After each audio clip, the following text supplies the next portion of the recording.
when you are obsessed with something, you really tunnel vision. I saw that a lot in uni. A lot of very sort of high performing students, they'll be very obsessed with what they're studying, but they always had like What we have created is this spectrum among 3 points, okay?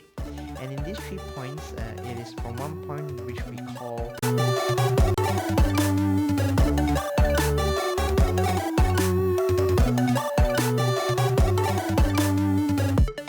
Hi there, my name is Adriel, and my name is Yanping. and this is the Teo-logy podcast. So, Yanping, how do you feel about today's episode? What you feel is gonna be? I think it's gonna be good. Huh? Might not. I think the challenge will be about clarity, but it's also because it's a season that we're processing. Yeah. So when we share this, it heavily applies to us as well. Yeah, and it's none other than this whole concept of identifying whether whatever you're doing is just a passion or more than that, it becomes an obsession.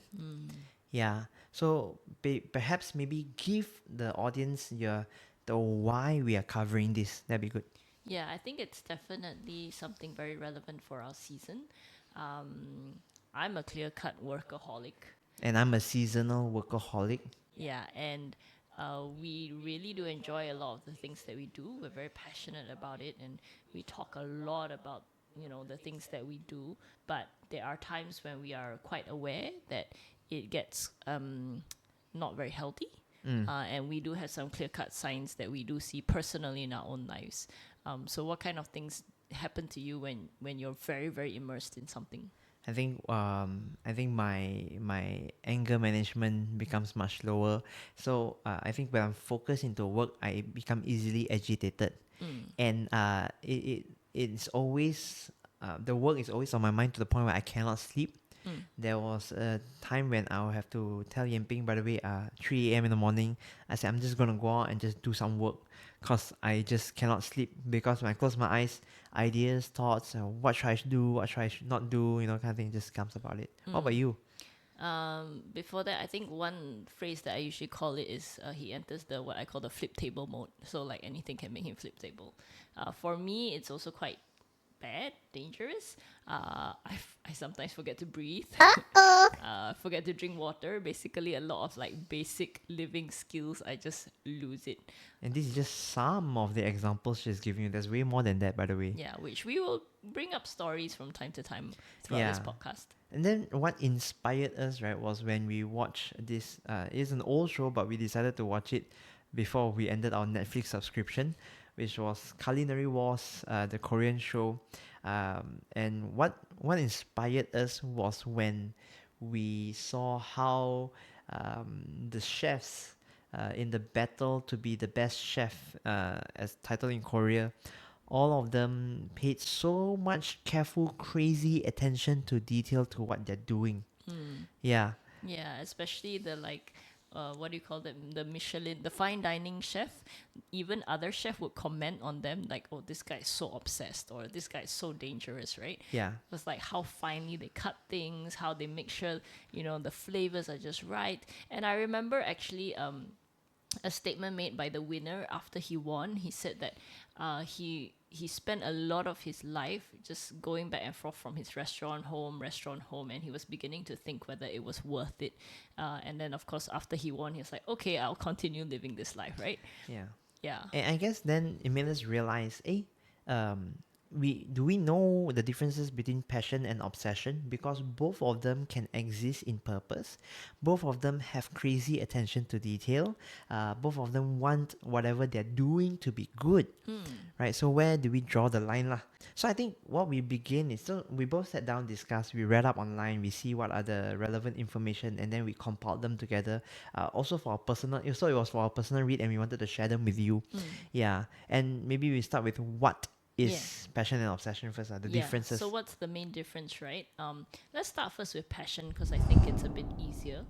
Passion is when you really enjoy something, when you really like to do something, and you take pleasure in the product, but it does not consume you. You still have a healthy balance of other things, and you can still enjoy or flourish in different areas of your life. Yeah, the other point that I wanted to add was when one of the places we read says it was the ability to see what you're doing as an art, which I Mm. liked it. So like, you know, when you learn to pay attention to detail and you want it to be good because you want it to turn out beautiful, there's an art to it, there's a skill to it. So you're passionate about it when you don't see what you're doing just as purely work, you see it as an art. Mm. Yeah. And for obsession, then the differences are it is consuming you. Mm. Yeah.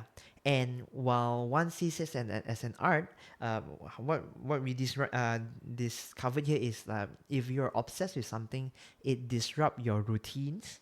And while one you said there's a balance, this one you tend to jeopardize a lot of other peripheries around you, be it whether your relationships with your friends or your daily activities, and it often leads to burnout or unhealthy behaviors. Mm. Yeah. Mm. Yeah, perhaps then we'll go to some examples on what we are passionate and then how that passion can turn to obsession. Mm. Maybe you go first. Yeah, I'm very passionate about education. Used to be very passionate about science. And you'll see me like posting a lot of these kind of stories, or even like I just talk non-stop about education. You can be talking about something else, I'll somehow just turn it into education. Yeah, so that's me. And I think whether it becomes obsession would be whether I'm able to engage in another person's world, because I'm saying like any topic that you talk about, I'll just turn it into education. Yeah. Yeah. So that when does it become obsession then actually? Mm. Just now the pointer, right, when it affects your other areas of life. So there have been times where I've just forgotten other things. And I think one clear example was when I left the tap leaking. And then Edge was like, oh, can you go and like fix the tap? And then I was like, wait, because I'm like super engrossed in something, right? And he's like, you just stop and, just go fix the tap. And I actually like yelled at him. Yeah. And I was like, Yeah. shut up. Why not tell the one of the latest ones? You think that'll be fun? Oh, yeah, I accidentally locked him out of the house because Yeah. I was like thinking so much about something. And I just came back from Batu Pahat so tired only to find out that the door was locked because we only had one pair of key that time. And she said, oh no, sorry, I forgot. And so And I'm we like 1 hour away. yes, and I had to wait for her lah. Yeah. What about me? What are some passion things that you notice? Well, you have a lot of passion projects. Yeah, I love passion projects, and I think what makes me passionate is when I go rabbit hole in it, be it whatever I'm doing. I think one of the ones I remember was when I created the fellowship game. You should go get one. It's good. Yeah. Uh, um, and I wanted to cut down costs, so I decided to just print out the boxes, the cutout box, and I will cut them out myself, and fold them. So Yamping decided to help me out, Mm. and then there was one time she folded a few wrongly, and I Yeah. didn't observe her. Because he was very obsessed with like how the line should look like, how finely you should cut it and all that kind of thing. And I was like, I just want to like help you and churn out as much as possible. Yeah, and to my defense, my reasoning was we are selling this to people. People are buying it with their own money. So she did destroy some boxes, and then I got mad at her lah, and we fought about it. So Yeah, he scolded me, and I yeah. was like, what? I just feel like throwing all the boxes into the bin if you're gonna treat me like this. Yeah. So that's one of the signs that okay, am I too obsessed? Yeah. And so we made further research, and here's what we come up with on the signs of passion and obsession for you to also consider. And what we're gonna provide you later is how to manage and not make it into an obsession, by which we too up to today, even at this second as we are speaking and still learning, and then we'll come up with a spectrum for you to also measure for yourself how obsessed you are on certain things. Yeah. So let me just read out some of the signs. Then we go to the how to. Okay. So the signs that you are passionate. Okay. Is I like this. You don't have to be the one doing it. Yeah. So Because like it's an art, right? So you can appreciate it even if someone else took on the project or correct. someone else, did it and you just were a bystander. Yeah, your admiration is for the thing itself, and it's so good that it doesn't have to be the one that completes it. Yeah. And the other one is, if you're passionate and not obsessed, is you welcome feedback and growth. So this is one of the signs that you know that you're not obsessed. You're still able to take in changes and all that. Um, and there is a purpose beyond passion, right? So whatever you're working on, it doesn't serve you and yourself alone, but it seeks to serve and provide benefit and added value to those around you. Yeah. Yeah. So, Yeah, I'm not quite sure how that plays out. Because, for example, if you're, I don't know, Steve Jobs, and you want everyone to have like the best, smoothest phone, you know, like the most seamless yeah. technology. I do think people like him are obsessed, but then you're kind of like doing it because you want to serve others, right? Yeah. So but this so that's why I haven't gone to the obsession science yet lah. Okay. So at least a good start is to know that you are at passion level Mm. is when there's these signs lah. Mm. Yeah. And then the last one is you have balance, and the balance here is you have passions and you have other growth areas. Means you're not jeopardizing other things around you. You are able to grow things that are not necessarily a passion but equally important.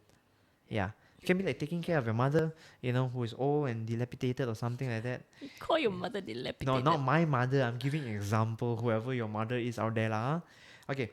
Dilapidated is for a building. But okay, anyway, continue. I mean, the bone structure is like it's still building. Okay.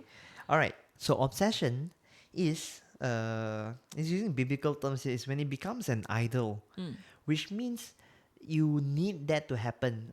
You sort of want it to see it through because you want to worship its outcome. Yeah, there's this idea of perfectionism. So liking it to be perfect, and perfectionism means you're obsessed on making sure that everything is done right. You neglect health and relationships. So other areas in your life. Correct, like the box. I'm so obsessed with making it perfect that I started scolding Yamping for her doing wrongly. It is a passion if I do it for my sake, for the sake of others. But she wanting to help and I scold for it, then obsession lah. And there's over control and micromanaging, because you want it to be the one done the way you do it, only the way you do it, and not anyone else's way, because you think you are the one to know how it's supposed to be done. Then it's obsession really.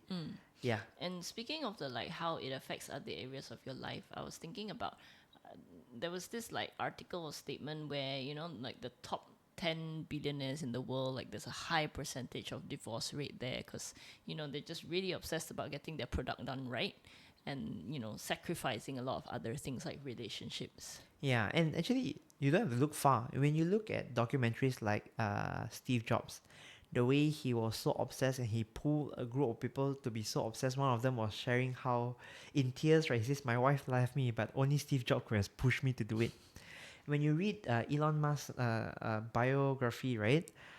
We have the book lah. So we read and how one wife left him, the other wife left him, and how he's just so obsessed that he's so crazy with certain details to the point where he is willing to sacrifice everything else. Now, the world may call him, people like this are the ones that can change the world. I want beg a differ. I Yeah. mean, they're mavericks, right? So it's I always see it this way, that everyone has a pool of mana points in game terms, and of course not everyone has the same amount, but you have a fixed amount, and it depends how much you want to invest in different things, right? So most people who are obsessed would like all in all their chips into one particular thing, and then They're willing to sacrifice it all. yeah, like people say like Einstein will forget to brush teeth because you're just thinking so much. You put all your energy and your brain space into this one thing, right? Yeah. And it sounds cool, right, for people like this to have achieved something. But okay, we will, I think, unpack this a bit more as Christians, how I don't think that's the case for Christians lah. We're not supposed to enter that kind of world lah. Yeah. So, and the last one is emotional volatility. Because you're so focused that you forget to regulate the other parts of yourself. Your physical health is affected. Your emotional regulation, you haven't taken a moment to sit down with what you're feeling. And so you start manifesting or reacting and you're not sure how. Yeah. So, okay. So that's the certain signs. So check yourself. Do you match with some of these signs? And if some of you are reaching the level, I think I'm obsessed lah, Yamping, Adriel, and what shall I do? We have 3 steps for you. This is based on our personal reflection. But we do have, so it's not research based, but we didn't bother to also dig much. But we believe if you take this in, it probably will be helpful for you as well. Yeah. Maybe I start first? Yeah. So I think the first and most important thing is the mental posture that you place yourself in doing that very thing. Yeah. And what I mean by mental posture is that you have to first come to terms with the limitations you have as a human. You have only 24 hours, you have only this amount of mana points, and you can only give this amount until you jeopardize everything else. Yeah. So I'll start off with that. And if you're saying you're willing to jeopardize everything else for this thing, then the question is, why has that thing become an idol to you? So much so that that thing that you do, does it save you once you've done it? You know? Yeah. So Yeah. anything else? Yeah. I think what I would add on is that acknowledging, number one, that this world will pass away, right? So no matter how great or how perfect you do something on this earth, it does not last long. It will pass away. So having that frame of mind, I feel, helps in like how much you want to invest in it. In fact, right, I would add on how if I understand those who want to, before they die, leave a legacy. Yeah. And if the legacy is to make a mark of your name in history, and you push your way all the way just to do it, there speaks a certain level of discontentment, and like insecurity. Yeah, I think on that note is the word identity. Correct. So if like you think about not having that particular thing in your life or not being associated to that particular skill, do you still have a pretty sound identity? Yeah, a healthy sense of self. Yeah. Yeah, and the challenge is, let's just say, a baker bakes cakes, right? If I strip this baker everything of what he does, will he still say I am who I am? Or because you took my ability to bake or whatever, I am nobody anymore? Yeah. And obviously for Christians, we don't hold to that view in the sense where, because by sheer existing we already have value, because we were created in the image of God. Yeah, and that makes a whole difference in a sense. And in reality, because our identity is found in our creator, yeah, we are not the center of the universe. Yeah, and the pressure to leave a legacy on my behalf is not really there. But leaving a good legacy on the main character, which is the creator God, then there'll be a different story. Yeah. So that's the first point, right? Yeah, what's the second point? I think second point is no matter how good your willpower is or your mental strength is, you will still tend to like seep into something, right? And it's hard when you are just one person. So having accountability is very helpful.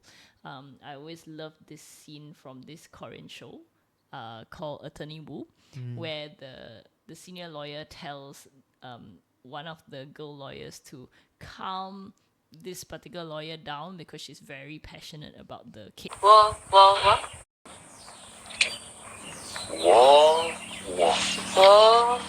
그렇지? So he will say like, tell her to like, whoa, whoa, you know. Whoa. And when she does that and she receives it, and she goes like, whoa. And then she knows that's a cue to calm down. Yeah. Yeah, and take a notch. Yeah, so down. having someone to just whoa you for something that you're very passionate about, that helps put the brakes on, preventing it from becoming an obsession. And in fact, this one is research based, by which willpower is actually a limited resource. There is only so much a person can expend enough willpower to see something through. You can tire it out a muscle that can get tired one. Yeah. And so besides other people, the other thing is you learn to add structures to your life. So why structures matters is when I am doing something and, for example, my wife says, Adriel, dinner is ready, to switch to eat and wanting to eat fast and switch back to do work, right? That actually depletes your willpower. Yeah, that's what the research says. Okay, and this is cited from the author Cal Newport, Deep Work. Yeah, yeah. So when putting structures like putting it in your calendar, Like saves dinner you. time. Yeah, saves you from switching brains lah. Yeah, and it gives you healthy routines that you feel fall into, so much so that whatever you're doing doesn't become an obsession. Yeah. Which I think also leads a bit to the third point, which is having other commitments or having other passions. And a two prong, it helps give you a break from whatever you're doing, right? So I do remember a time when I was working very hard. My boss was, poking holes at my work, and my colleague said, like, I think you should stay up at tonight and just get it done before boss blows up, right? And I was like, I can't because I have cell group tonight. So having that cell group in that pocket of nighttime prevented me from, like, just working Being through the consumed night. by it. Yeah, Yeah. making sure I produce a work that is pleasing enough to my boss. Yeah, yeah. Yeah. Yeah. The other one is like I think for me, I require other people accountability to help me take a step back, and from there to see what are the other things that I need to focus on. Yeah, and this informs me of also another thing about obsession. When you are obsessed with something, you really tunnel vision. Yeah, and I think I'm imagining this analogy of you when you're driving on a highway, right? Uh, there's a research that's, I mean, it's not just research. I mean, research shows really lah.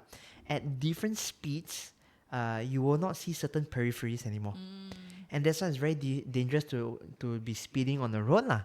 Even like the person will cross by, you will not see the person because you're so moving so fast that you tunnel vision. Yeah, and that's very dangerous lah. Yeah, I do want to add one more thing about, like, the having other passion projects. So yeah, one is it feeds into, like, the routines. One, it feeds into, like, whether you have people around, but also it feeds into identity, and how you view yourself, whether you're a success or failure. I saw that a lot in uni, like, a lot of very sort of high performing students, they'll be very obsessed with what they're studying, but they always had, like, a very counter activity that they committed to. So you could be like a physics PhD student, right? And then you go down to the field and play frisbee with a team. So the frisbee thing kind of, like, lets off steam, where you don't have to be a great frisbee player, right? And that kind of reminds you, yeah, you have an identity outside physics. Even if you are a failure in physics, you have other aspects in life, and it's a low stake commitment, but it's completely different from what you are really, like, focused on. Yeah, and to that, and I add someone like me that I'm still learning. I have multiple passion projects. I have more than one, and they're all in the pipeline one lah. Yeah, some of them by framework they're almost done already. Some of it are in the midst of doing it, and how then do I keep a healthy passion and not be obsessed about each and every one of them? You Because know? that could be a danger also. Yeah, Like, so that you, could be like, danger. want to excel in each and every of your passion project. I think one question that I would have for you is, are all the passion projects within the same theme?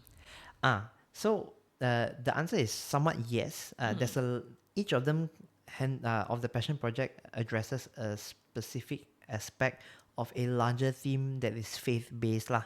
Yeah. Because then the argument would be, these are all the same, and then what you should do is something totally different, like gardening, Yeah. So that's the thing where I need to check myself. And one of the many ways I'm thinking about now is if so early on we mentioned how obsession highlights a sense of insecurity. So at the very start, when I engage in this, am I doing it for my own glory, or something that I need to prove, or that I see a value and I have this idea and I believe in this idea and I want to see it through. So that's one. I think the other thing is then I need you to help me check in lah, help me check over lah. But I think the other issue with me or non-issue, just a thing is that I think I'm someone, as we mentioned in the previous episodes, I have a lot of energy. Yeah. So I have this sense that maybe I don't I've it's hard to tell, but I feel underutilized sometimes for myself. And I still have this energy to channel them. But I think if I were to respond to you properly, is then I need to find a way to add that routine to be able to channel my energy, my sparks in a proper lightning portal. More like in a thing that is completely different. Yeah, so that's the suggestion, right? Yeah. Uh, yeah. I do one thing, but that's to help me regulate rather than have a different passion, right? I just drown myself playing few games of Overwatch, that MMO, that FPS thingy game, and I'm pretty okay with it. Yeah. Yeah. Yeah. But that's Okay. my best response, lah, right? I'm still Mm-mm-mm. learning, I'm still growing. I'm still tempted to want to see this through, and I sometimes I become a one man job because I just don't want to wait on others. And we don't have our life all put together now, so that's why we're like trashing it out even now as we speak, right? Yeah. Okay, so here's how we want to conclude, right? For our audience, um, I start off with asking you: Are you passionate or are you obsessed?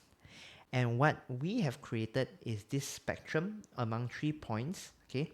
And in these 3 points, it is from one point which we call Wait. What do you call the spectrum first? uh, the altar test. Hey. Yeah, why do we call it the altar test? Oh, you want to know whether your passion is something that you can put on the altar or it is Worship the the altar. altar. Yeah. Yeah. So on one end, we call it sacrificial offering. On the other end, we call it an idol altar, and then in the middle, we are calling it holding it back. Or you Okay. hold on to it now. Yeah. So if whatever you have decided on this spectrum, if it's a sacrificial offering, means we call it a healthy passion. And you can let go of it. Yeah, you can let go of it. You like how God the Father let go of His one Son, whom He only loved to redeem us. I'm sharing the gospel here. Um, Middle one is that there is still a hesitant. So Like if hold back. yeah, you feel hold back. There's still a struggle to it, but then it's a sign for you to say what is holding me back. Yeah. But if you go all the way to idol altar, then the question is that is really obsession. The question would be, what is it about that thing that you're doing perceive that can save you? Is it save you from shame? Is it save you from poverty? If I get this business model outright, then I won't be poor anymore. Or if I get this, then people will acknowledge me. So there's something there that definitely needs to be digging. Yeah. So how Yempe and I we're gonna end this is we're gonna share our own top three. So how we start off is to before even identifying passion and obsession, a clear sign is that where does most of our your time time. go to? Yeah, So we so- pick the top three. Yeah, pick the top 3 things that you spend the most time with, and then you can park it on that scale and evaluate yourself. Should I go first? Yes, I give you the privilege to go first. Yeah, I think my top 3 is very, very imbalanced. I would say like 90% of my time goes to work. I might have fixed time working, but outside work, I'm still like thinking about work. Yeah. Yeah. And I'm the one that accountable war her lah. Yeah. Yeah. Like he will like shake me, or he'll tell me like, it's past 6. Are you still working? Are you still replying a message? Are you still reading something to do with work? Yeah. So that's that. The next 2, I feel that I spend the most time. Second one. Wait. So if you work right, so on the spectrum, where would your X be? Oh, I thought I'll list them all first and then. Oh, I'll put the sorry. spectrum. Yeah. Okay, continue. Okay, so second one, second and third one, maybe it's like a 5% thing. So one is my husband. I spend a lot of time with my husband. But the second one is actually doom scrolling, or like just brainless watching videos, whatever. And I do think it is an outcome of spending too much mental energy on my work. So I need to balance it with like something totally brainless. Yeah. So now time to put on the spectrum lah. So let's go with the first one, your work. If it's on the spectrum, where would the mark be? Yeah, I feel like when we first started out with this conversation and this theme, right? Wasn't as bad. Pardon? Then when you continue first. It was still quite a like, oh, I don't think it's obsession yet. Yeah. But now like because it's been a while since we talked about it, and we're like, okay, now we're finally going to record it, right? So it's been like 2 3 weeks. I'm like, oh, it actually has gone quite red. Like it I has think it reached turned. a month already. Yeah, it has turned to quite an obsession. So having this meter also helps, right? Because on some occasions it might not be an obsession, but then you reevaluate a bit further down the road, you realize like, oh, things have changed. Yeah. Yeah. Yeah. So we are sharing, we're being vulnerable here in that sense lah, to show you that these are things that we're still working on. Yeah. Then what about the husband thing? Where will you put your husband thing on the spectrum? Well, he's just a 5%. No, but you still spend most of your time with. Yeah. I wouldn't say I'm obsessed with you. I'd say I'm quite passionate. Mm. Yeah. Mm. So- Okay. Okay. So you're saying if God asks you to give me up. Yeah. Okay, last one. The doom scrolling. Doom scrolling. Mindless watching. Mindless watching. Because it's a byproduct, so it's very hard to rate. Like I definitely can do without it, if I wasn't like spent on my energy. So actually, I would say you have done away with it for the most part. Why not you share with audience recently what have you replaced it with? And this is because, if I'm not mistaken, your eyes just cannot take it anymore. So to Yeah. look at another screen, you just cannot. So there's some kind Yeah. of damage done to your eyes, which I'm trying to get her to also get an e-ink tablet for herself. But anyway, yeah, Yambing, you just share a bit. Yeah, I mean, I spend a lot of time at work looking at screens, Excel sheets, so watching shows at night is just not helpful. So I've turned to like audiobooks. Yeah, and just listening Yeah, until the or day her, podcasts. her ears hurt or something. But I think one thing that it highlights about our generation also is we don't have the ability to just sit and be doing nothing, let things settle down actually. Yeah, we need to be doing something somehow. Yeah. Okay. Your Okay. turn. My turn now. Okay. I think one thing that really takes up my time is students. Yeah, one-on-one or one-on-two, one-on-three session with students. And the students also they want my time. Sometimes they message, when are we gonna meet my brother, or like, can I stay with you, brother? So there's all this a lot of things, and okay, so I go all three first lah. Okay, So but number one, students. yeah, or it's either students or work in general, right? Ministry. Ministry of sermon preparation, Bible studies, you name it lah, anything. And for me, it's a work hazard because I'm full time ministry, so it's hard to tell when the time when to stop. Yeah. Then number two is my passion projects. Be it whether it's doing a write up or something, or creating some kind of game, or all that. I have so much ideas, and I have all them under the pipeline, and I spend a lot of time with my wife lah, as she said, husband lah. Okay, okay. So, I think for her, she has one unhealthy thing. I think for me, all reaching unhealthiness really. My work, it is I'll put it somewhere in the middle, a tight grip that I'm holding back. And we were just discussing with Yamping's friends came over and then they really dissected me and made me realize that there's two versions of Adriel in me fighting. One that says I need to do the work of God, and the other one that never had a chance to grieve of what was sacrificed because doing of the work of God. And I'm in this season now to sit with the emotion, but I'm holding it back, and I'm constantly checking myself why I cannot just let these students rot and die. Yeah. Students, if you're hearing, rot Yeah. and die. So, no lah, no lah. I mean, there's the burden for discipleship, and there are a lot of things that I want to let them grow in Christ likeness. But somehow, the work is great, and one person obviously cannot do everything lah. Yet, I'm wondering whether it's like Jesus filled with compassion when he saw the crowds.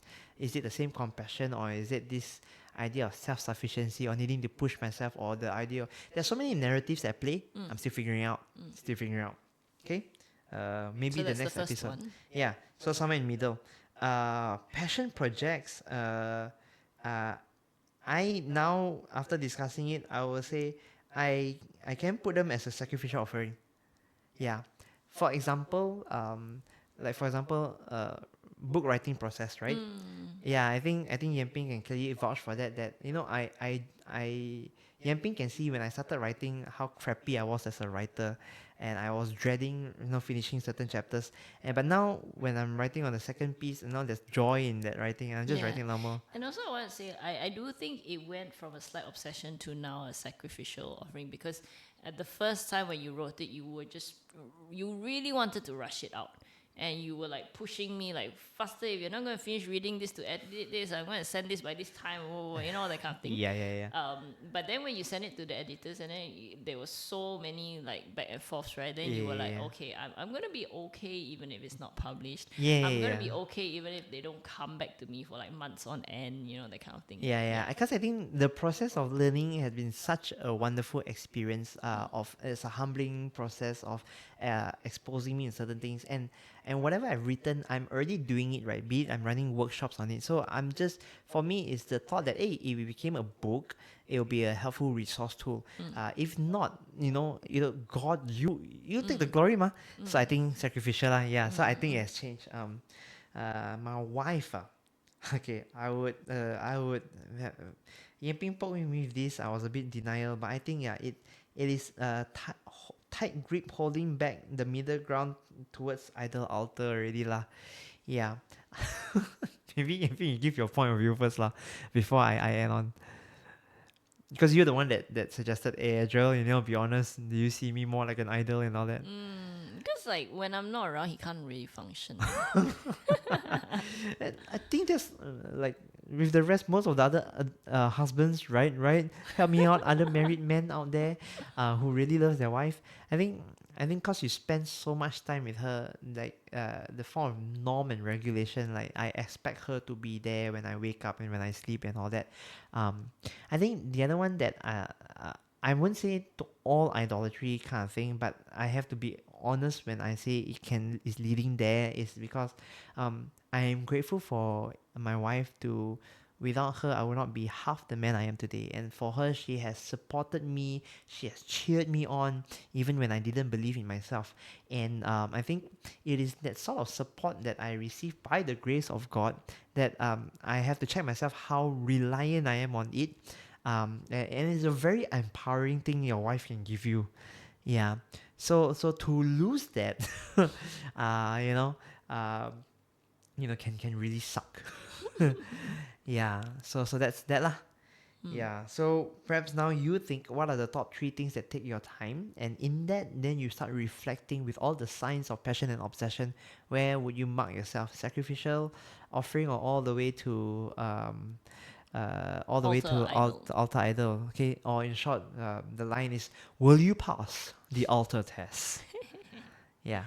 Yeah. So yeah, this was a great episode to unpack, and clearly there are still things that we are still working out, refining perspectives and all, and even habits. But I guess that's it for now. This is the Theology Podcast. Till next time. Bye. Bye.